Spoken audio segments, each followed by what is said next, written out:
Every month there are tons of games released on mobile. We at GameRanks like to sort through the best and show you what we think's worth playing. Hi folks, it's Falcon, and today on GameRanks, the 10 best free iOS and Android games of April 2019. Just a quick disclaimer, we used to do this as two different videos, one for the best free games and one for the best paid games. Now we're just doing the paid games as bonus because there just aren't enough of them released every month, and we feel like it's just best to do it all in one swoop. That in mind, number 10 is Rest in Pieces. Okay, so this game requires some serious explanation. Gameplay's super simple. You tap one side of the screen, and your character swings back and forth. Tap on the left, swings to the left, tap on the right, swings to the right. Avoid the obstacles. Simple, right? Completely simple. Until you look at it for a second, and then it is puzzlingly horrifying. It's a game where literally everything is nightmare-inducing. There's a horrific clown off in the background, and everything is scary. Everything is dark, everything is creepy. And your character is just a porcelain doll. So if you hit an obstacle, guess what happens? Well, have you ever dropped a porcelain doll on the floor?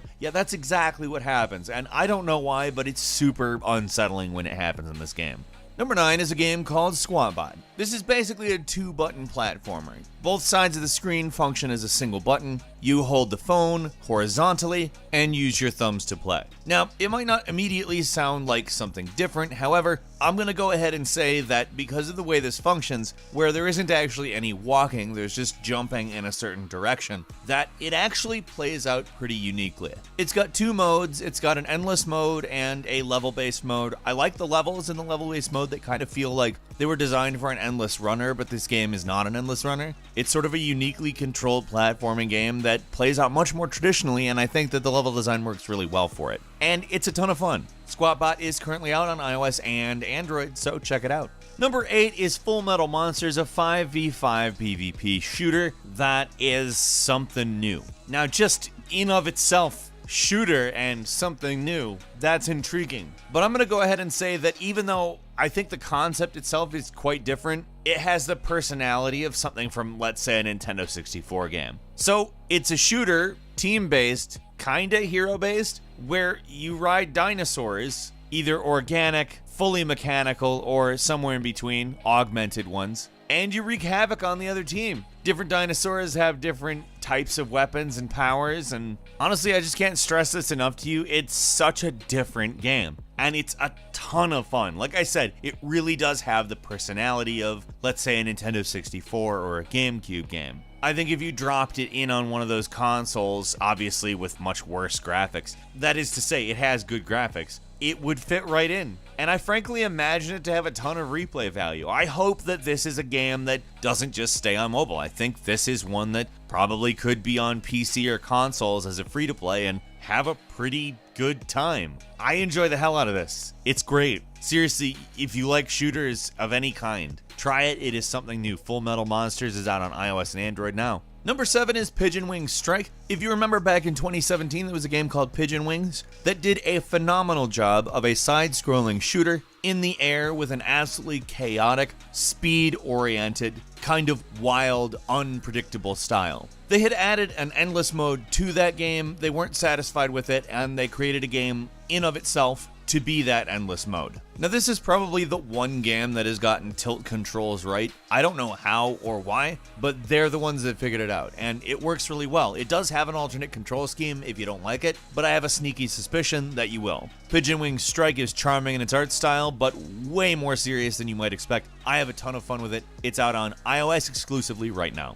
Number 6 is Rumble Stars. So to describe this, I'm going to say imagine Clash Royale, Angry Birds, and soccer/football combined into one thing. And when I say soccer/football, I mean what the rest of the world calls football and North America calls soccer. So in truth, if you like one of those games and think that it might work with the other games, that's like all you really need. It will work out for you. If you need a little bit more, the main crux of the action is positioning your characters that you can level up in the same way you might in Clash Royale over the course of a bunch of games to get the ball into the goal. Movement is very Angry Birds-ish. You get a dotted line showing you where the character goes, you try to get them there, and you try to use their bumping physics to get the ball into the goal. It's simple, but it's not simple. But I will tell you this, it is a ton of fun. Rumble Stars is out on iOS and Android now. Play it. Number 5 is PGA Tour Golf Shootout,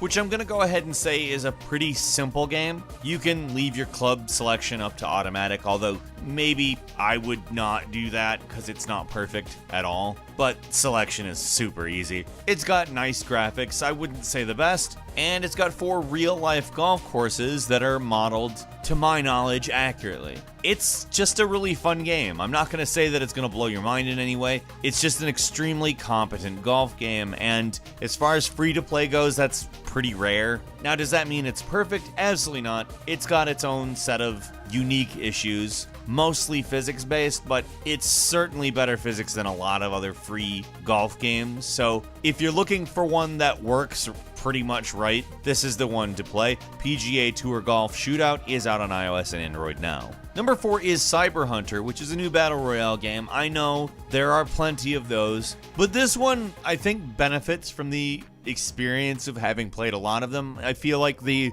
developers have really indulged the genre as far as being very familiar with the various well-worn tropes, because they brought a lot of new stuff in. This is heavily based in sci-fi, and I would say that pretty much all of the guns, all of the gadgets, and all of that very much represent that. There's airboards and gliding and various technological weaponry that you're not going to see in another game. Some of it even resembles magic powers, but if I were to start listing it, it would go on forever, which is great, in my opinion. There's also parkour in the game that works. I feel like that's something that has to be noted when you say there's parkour in the game. When it works, it's really awesome. The graphics in this game are extremely smooth for a mobile game. I had a hell of a good time with this, and I could see myself playing it for quite a while. Number 3 is Bombastic Brothers, an action platformer that will remind you of Metal Slug. It certainly reminded me of Metal Slug, because it certainly takes its inspiration from that. However, I would almost say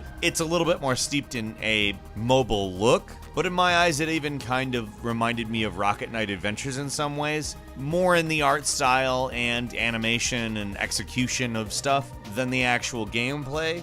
But one way or the other, it's really not a problem. I like Metal Slug and Rocket Knight Adventures. It's very simple. It offers you quite a few different modes. There's a story-based, level-based mode, daily waves, a versus mode that's probably the least good mode. It's not very skill-based, let's say. More stat-based. Very limiting. But any complaints I have are really, really minor. I had a hell of a time with this game. Bombastic Brothers is currently only on iOS. Hoping it comes to Android because I think a lot of people on there would really enjoy it. But if you have iOS, give it a shot. It's good. Number 2 is Review Starlight Relive, which continues the story of the anime Review Starlight. I am not going to pretend that I have watched that, but I don't know that it was really necessary to enjoy the game. It's a turn-based JRPG gacha type game. The game maintains a consistency over 3 different art styles, which is very nice. It's also fully voiced, so it really retains the feel of an anime. And I haven't beaten this game. I'm going to try to, because so far I've found it fairly interesting. And I think if you like JRPGs or anime, it's a definite must try. It was a bit sparse this month, and it was a welcome thing to play. Review Starlight Relive is out on iOS and Android. Finally, number 1 is Frag Pro Shooter, a game that takes a very different approach at the Overwatch type game and puts you in charge of the whole team on your own. You have 5 people on a team, you build the team from a card deck, and there's how your mobile mechanics fit into the game, the Clash Royale-oriented deck building. But when you're inside the fight, you and 4 AI-controlled teammates go after the other team with the intent on lowering their score to 0 or keeping it below yours until the time runs out. If you die, you go to a new character, and frankly, it's seamless. It really plays well. It's an auto-shoot game, so you're not having to trigger, you're just having to aim, but it never feels phony. It doesn't feel like it's doing stuff for me, and I really like that. Also, I really like that it doesn't even try to look like any other shooting game.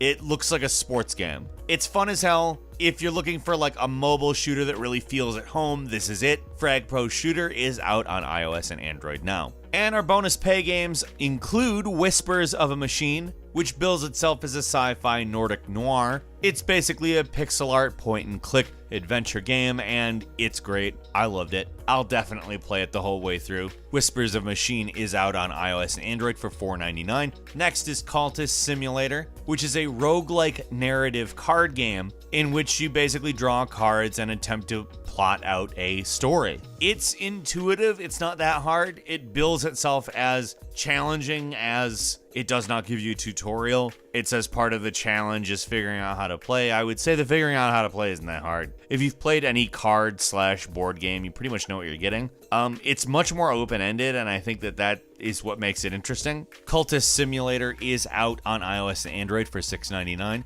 And finally, Distraint 2, a 2D side-scrolling puzzle platformer that takes its simplicity and gives you a sort of actually unnerving dark story with a healthy dose of dark humor. Think Silent Hill plus Twin Peaks a bit. Obviously, it doesn't look like either of those things, but it does play out tonally a lot like both of those things. It's very simple, like the interface is super simple, the gameplay is super simple, but it's so worth it, it's really enjoyable, and Distraint 2 is out on iOS and Android now for $6.99. Which iOS and Android games did you play this month? Leave us a comment, let us know what you think, and if you like this video, click like. If you're not subscribed, now's a great time to do so. We upload brand new videos every day of the week, and the best way to see them first is, of course, a subscription. So click subscribe, and don't forget to click the notification bell. As always, we thank you very much for watching this video. I'm Falcon. You can follow me on Twitter at Falcon the Hero. We'll see you next time, right here on GameRanks.